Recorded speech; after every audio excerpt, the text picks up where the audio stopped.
안녕하십니까. 허경강TV 허현강입니다. 오늘은 제22회 자유인 허균 만민평등을 말하다 제1부입니다. 허균의 디지털 시대의 평등사상을 말씀드리고자 합니다. 오늘은 2025년 12월 24일 크리스마스 이브입니다. 오늘은 허균이 부르짖은 조화 문명에 대해서 말씀드리도록 하겠습니다. 시대는 바야흐로 디지털 문명 시대를 맞이했습니다. 우리는 임진강 문화권의 실학을 부활하고 세계 문화의 중심에 우뚝 서기 위해 이 일을 하고 있습니다. 목차를 말씀드리겠습니다. 혁명가 허균의 뿌리 찾아 DMZ로 가자. 허균, 그는 왜 조선의 역적이 되었나? 2. 허균은 시대의 조류를 지적한 사나이입니다. 시대의 천재는 말한다.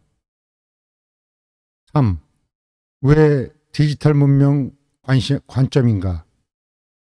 조선에서 사면받지 못한 유일한 인물이 허균입니다. 그러한 허균의 뿌리를 찾아 출발하도록 하겠습니다.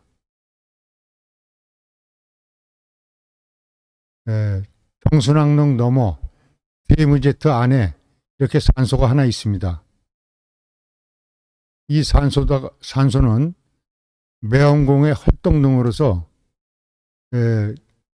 이분은 허자 기자 그 매헌공이신데 태조 이방원하고 개성에서 같이 동문수학을 하신 분입니다. 그리고 지금 여기는 민통선 북방 DMZ 내에 이 산소가 있습니다.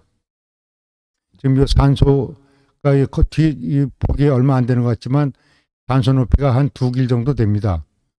그리고 이 비석도 좀 큰 편인데 이 비석이 여기 보이죠. 그리고 여기는 제실이 있고 관리사도 있고 이제 그랬었는데 지금은 다 소실되고 아무것도 없죠. 그리고 여기는 큰 대로입니다. 옛날에는 이제 신장로라고 그래가지고 이게 이제 그 황해도 쪽으로 이제 그 불황포 나루에서 물산이 들어와서 마차에다 짐을 싣고 이 길을 통해서 황해도로 갔습니다. 그래서 이 과거에는 이것이 큰 도로였었는데 지금은 이렇게 DMZ로 변했습니다. 이 매헌공 허기의 묘역은 이게 헐떡능이라고 합니다. 일반 사대부의 묘역을 능이라고 할 수가 없거든요. 그런데 이 헐떡능이라고 하는 것은 그 문헌에도 나와 있어요. 그래서 이게 참 어떻게 이런 분의 그 묘의 이름을 능이라고 할 수가 있을까? 그 이제 의문이 드는 이제 그런 점이죠. 근데 이분의 그 업적을 봐서는 또 능이라고 충분히 쓸 수 있는 여건도 되긴 하겠다라는 생각도 해봅니다.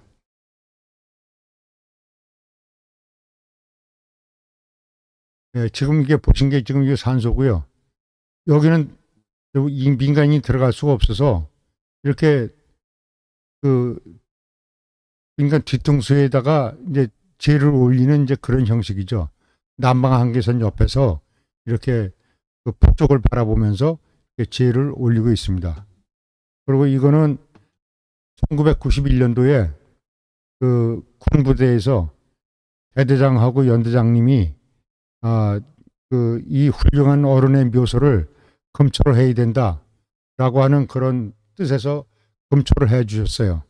그래서 이렇게 군인들이 들어가서 이제 금초를 하는 그런 모습입니다. 여기서 이 중대장이 서 있는 모습하고 이 아래에 있는 그 사병들을 비교를 해보면 이 산소 높이가 가늠이 가죠. 그리고 이거는 검초를 마치고 제가 여기서 이제 처음 제사를 올리는 겁니다.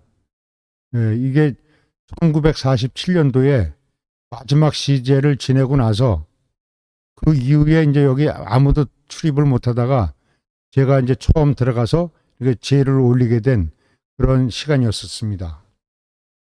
그래서 이 분은 매헌공이라고 하고 이 능 이름을 헐떡능이라고 부릅니다. 그리고 그 헐떡능, 이 헐떡능의 작은 아드님이 바로 이 자상공인데, 이 자상공 묘는 허준 선생 묘역 가기 전에 있습니다. 그 똑같은 하포리에 있는데요. 여기 이렇게 매년 후손들이 모여서 희제를 모시고 있습니다. 이분이 이제 자상공이신데, 그 자상군사라고 하죠, 옛날에. 그 이제 그 헐떡능 주인공이신 매헌공의 둘째 아들이십니다. 참고로 저는 첫째 아들의 손입니다. 자, 그러면 그 이제 허균의 혈통적 뿌리를 말씀드리겠습니다. 그 헐떡능이 그 매헌공이고 그 허기라는 분입니다. 그리고 이분의 아들이 두 분이 있는데요. 그 허비하고 큰아들이고 작은아들이 허추라고 하십니다. 이분들은 16대조이신데 이 16대조의 이 허비의 후손들은 허손, 허훈, 허지 이렇게 삼형제분이 계십니다. 삼형제분이 계시는데 여기 그 허손의 자제분이 허종하고 허침하고 두 분이 영의정 좌의정을 하신 분입니다. 그래서 허종 허침 이 두 분 형제가 같이 동시에 그 정성을 하신 그런 그 특이한 예가 되겠습니다. 그리고 20세조에서는 허욱이라는 분이 또 저 영의정을 지내셨습니다. 그리고 17세조 허훈 이분이 이제 첫째 분이고 이분이 허훈 이분이 둘째 분이고 여기가 셋째 분입니다. 여기 넷째 분도 있는데 거기는 지금 뺐습니다. 여기 17세조 허훈은 그 허훈의 후손이 21세가 보천공 허교이신데 그 우리가 지난 네 편에 걸쳐서 미수 허목에 대해서 이제 방송을 했는데요. 미수 허목의 아버지이신데 이분이 그 동양학을 익히셔서 이거를 아드님한테 전수를 해주셨어요. 그래서 그 아드님이 그걸 배워서 이제 그 척주동해성이라든가 이 엄청난 업적을 남기신 거죠. 그래서 이 혈통적 뿌리가 이렇게 됐다는 걸 말씀드리고요. 그 다음에 그 지금 두 편을 방송해 드렸는데 그 20세조 양평은 허준 동의보감 쓰신 분이죠.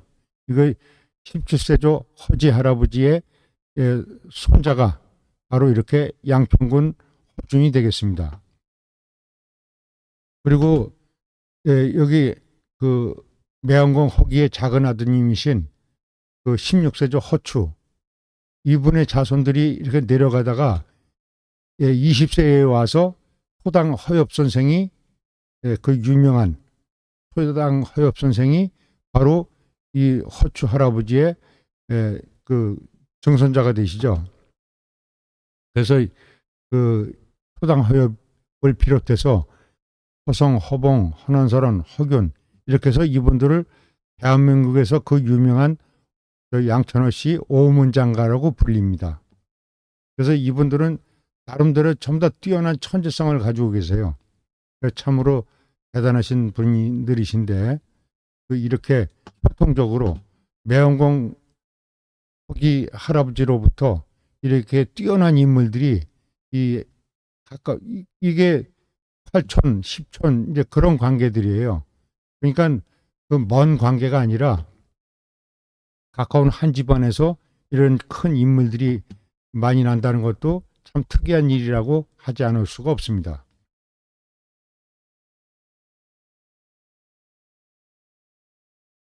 그리고 다음은 그 허균의 도가적 사상의 뿌리는 어디냐, 그거에 대해서 알아보도록 하겠습니다. 이분이 화담 서경덕 선생이십니다.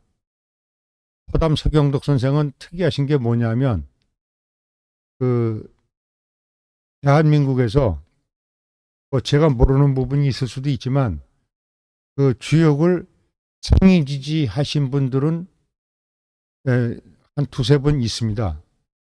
그 이제 그 당구님이라든가 그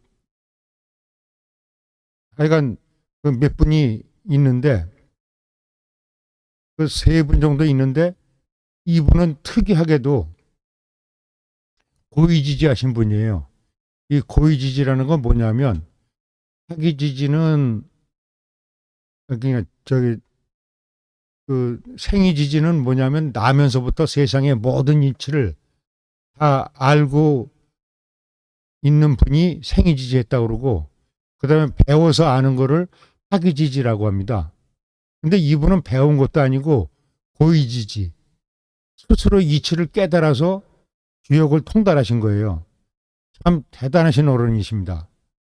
허담 서경덕 선생이 그러한 그, 그 학문적 뿌리가 있기 때문에 이분의 제자들이 보면 토종 이지암, 그 전우치, 수암 박지화, 반계 유영원, 그 초당 허엽 이렇게가 이분들이 직계 제자예요. 근데 이분들 말고도 그 태산이 높다 하되 지은 그 양서헌이라든가 뭐 정담이라든가 이 많은 분들의 이 서경덕 이 선생님의 제자들이 이렇게 대한민국에서 그 내노라 하는 인물들이 바로 이 어른의 제자들이십니다.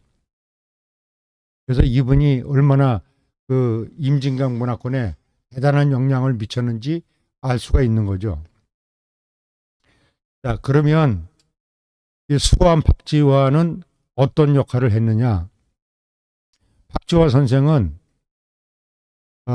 서경덕 선생 타계 이후에 허준 선생하고 그다음에 그 이 미수공의 아버지 되시는 공공 허교 이 두 분을 직접 이분한테서 이 화담 서경덕 선생의 그 학문을 전수시켜 주셨어요.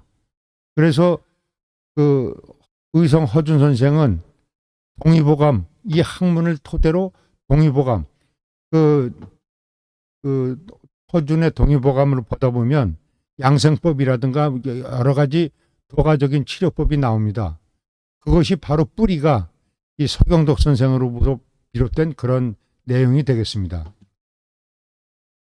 그래서 양평군 의성 허준은 이 동의보감이 세계 그 인류에 찬란한 그 영향을 미치신 이 동의보감 이걸 지으신 분이 허준. 이 허준의 스승은 바로 그 직계로 올라가면 서경덕 선생으로부터 시작된다 이렇게 볼 수가 있습니다. 그리고 이 수암 박지화 선생한테 직접 공부를 하신 그 포천공 허교는 이 어른은 그 아드님이신 미수 허목 선생한테 이 학문을 그대로 전수를 해 주셨어요. 그래서 미수 허목 선생은 촉수 동해성이라든가 뭐 대한민국에서 그 뛰어난 업적들을 이룰 수 있었던 것이 바로 이 그 서경덕 선생의 도가적인 사상을 그대로 이어받았기 때문에 그렇습니다. 그리고 그 아까 이 전장에서 말씀드렸던 그 허종이라든가 허침이라든가 허훈 이런 분들이 전부 다 그 이 의서를 지으시고 의학에 출중하셨던 분들이에요. 그러니까 집안 내력도 원래 의학에 출중했던 데다가 더구나 양평군 호주는 이 화담 선생의 도학을 뿌리를 이어서 그 동의보감이라는 불세출의 대작을 완성하실 수가 있었죠. 자, 그러면 반계 유영원 선생은 정말 그 이분의 그 변산반도에 가면 그 변산반도에 가면 이분의 서당이 있습니다. 제가 거기도 갔다 왔고 또 거기 이 유영원 선생이 있던 그 정자 그 인근에서 이 허균 선생이 홍길동전을 썼습니다. 그 홍길동전을 변산해서 쓰셨거든요. 그래서 제가 여기를 가봤습니다.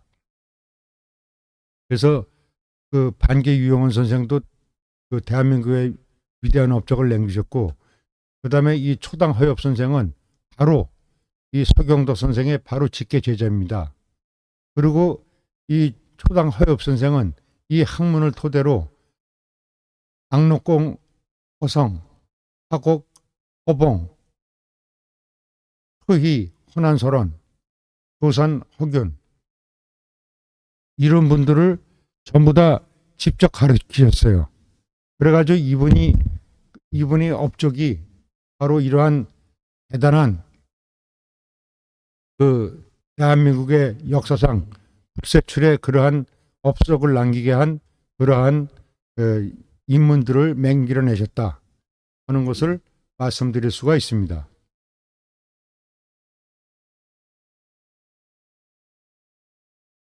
그러면 왜 디지털 문명의 관점인가? 허균은 시대를 앞서 시스템의 오류를 발견한 사상가입니다. 허균은 자기 자신은 적자로서 부족함이 없는 사람이고 큰 대갓집의 아들로서 부족함이 없는 사람이에요. 근데 왜 홍길동전을 썼으며 왜 칠설들을 앞세워서 그 서자 적서 차별을 없애고자 했는지 그러한 그 대사상가이고 그다음에 그 조선 시대의 시스템의 오류를 지적하신 분이에요. 그러니까 선조 500년 동안 뭐가 발전을 했나요? 500년 동안 그 시스템의 오류로 인해서 발전을 못했죠. 사람들한테 능력을 인정해 주질 않았어요. 그래서 이렇게 붕괴된 사회였었는데 이것을 바로잡고자 했던 분이 허균 선생입니다. 그러면 그 허균 선생이 어떤 일을 했는지 보도록 하겠습니다. 디지털 문명의 개념은 이렇게 내려가고 그다음에 그 허균의 사상은 어떠했는지를 살펴보겠습니다. 허균은 탈중앙화를 부르짖었습니다. 친분, 양반 중심 질서를 거부했습니다. 자신도 양반이면서 당신도 누릴 수 있는 모든 것을 여건을 갖추고 있으면서도 그것을 거부하고 그 적서차별을 없애려고 노력을 했죠. 그래서 이분의 훌륭하신 부분이 바로 이런 겁니다. 오픈소스. 그 사상과 지식을 양반들만 전체 인구의 5%에 해당하는 양반들만 이 지식을 공유했어요. 그러고서 모든 것을 다 차단했어요. 그래서 조선조가 발전하지 못했던 겁니다. 그래서 그 허균은 오픈소스 마인드로 지식, 사상의 공유를 주장했던 분이고 이것을 실천하려고 했던 분이죠. 그리고 허균 선생은 시스템을 비판했습니다. 조선 체제 자체를 문제 삼은 겁니다. 이것 때문에 허균이 죽을 수밖에 없었던 겁니다. 이분은 시대를 앞서간 사상가이기 때문에 그대로 놔둘 수가 없었죠. 그래서 결국은 시대의 제물로 삼았던 것이 바로 허균 선생에 대한 문제점이라고 할 수 있습니다. 그 다음에 플랫폼의 혁명을 일으키신 분이에요. 홍길동전을 써서 새로운 사회 모델을 제시했습니다. 이것이 바로 오늘날의 이제 해소가 돼서 지난 우리는 몇십 년 동안에 조선 500년 동안 이루지 못한 세계적으로 축출한 그런 발전을 이루어왔습니다. 근데 지금도 부족함이 많습니다. 지금도 가진 자와 못 가진 자, 배운 자와 못 배운 자, 또 기존 기득권의 그 압박, 이런 것들이 지금도 바뀌지 않은 것들이 상당히 있습니다. 사회는 바뀌었지만 신분의 차별이, 또 다른 신분의 차별이 생긴 거예요.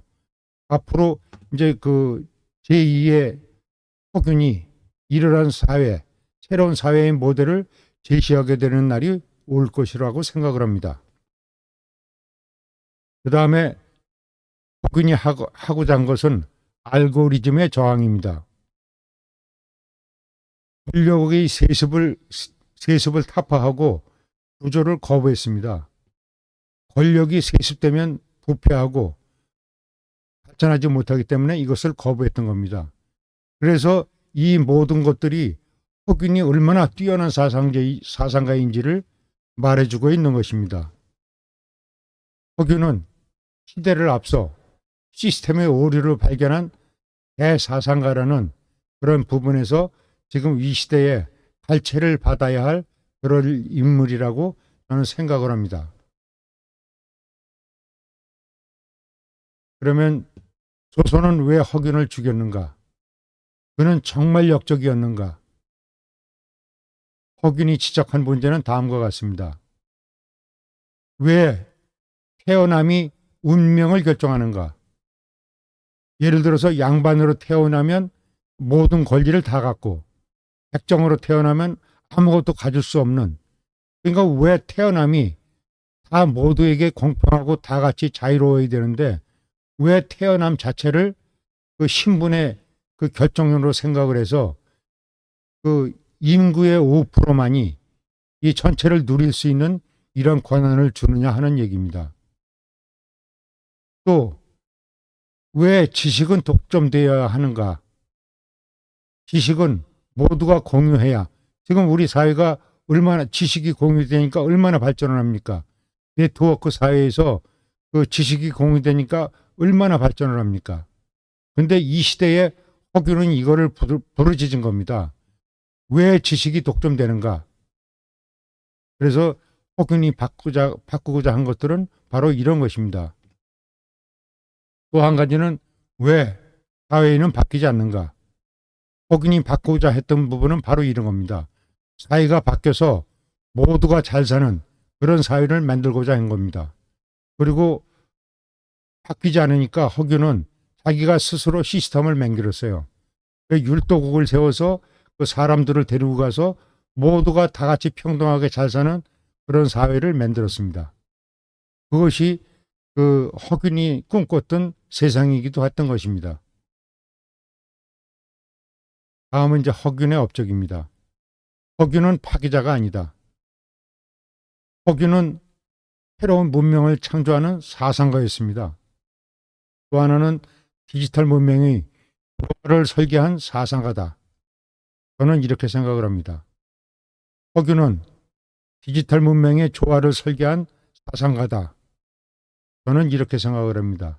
이미 400여 년 전 허균은 자유분방한 이런 사상과 논리로서 미래 시대를 예언하고 또 미래 시대에 나아갈 바를 가르쳐준 그런 선지자가 아닐까 이렇게 생각을 합니다.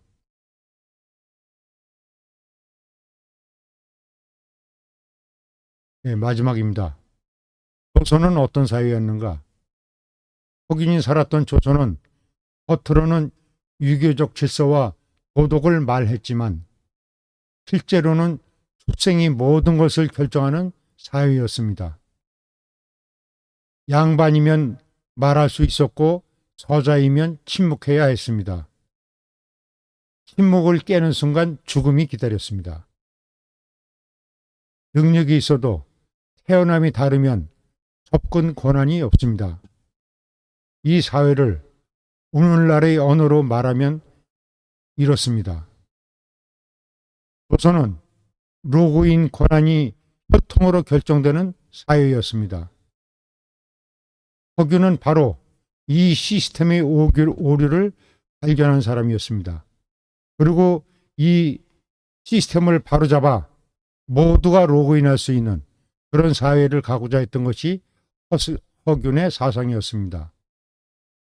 허균은 이렇게 자유분방하게 만민을 위해서 이 칼을 빼들고 앞으로 가고자 했던 그런 사상가였는데 그 뜻을 이루지 못하고 예, 사라져간 그런 인물이 됐습니다.